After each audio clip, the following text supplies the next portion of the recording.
Hello guys, good morning.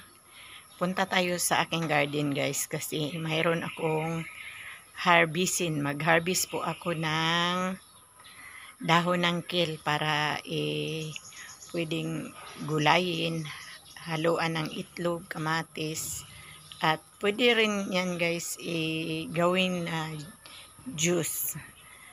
Tara, puntahan natin siya guys. Ayan na po yung dahon ng aking kale. Ayan guys, ang taba din niya guys, 2 puno po yan. Palagi ko na yan kinukuhaan guys. At saka yung alugbati ko guys, nasasayahan talaga ako guys. Ang ganda nung alugbati. Spinach din pala ang tawag niya, no. At saka mayroon akong saluyot dito guys. Ayan. At saka mag-start tayo na mag-harvest ng ating dahon ng kale. Masarap ito guys. Ihalo sa itlog.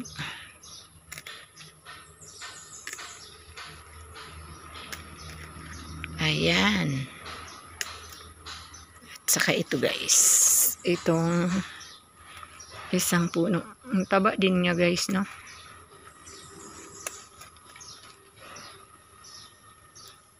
Napakasarap ito guys. Marami din itong benefits ang kale. Ayan ang ating kale.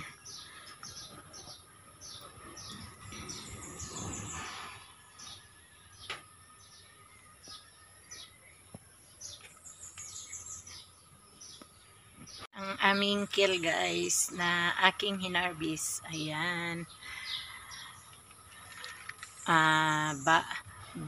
Ano yun, yung mabuti talaga pag mayroon tayong itanim guys, kasi mayroon tayong aanihin guys. Tignan mo, kung bibilihin natin ito, mahal na din guys, kaya pwede tayong magtanim sa ating backyard. Ayan guys, yan lang po guys. Thank you for watching. See you in my next video. Bye.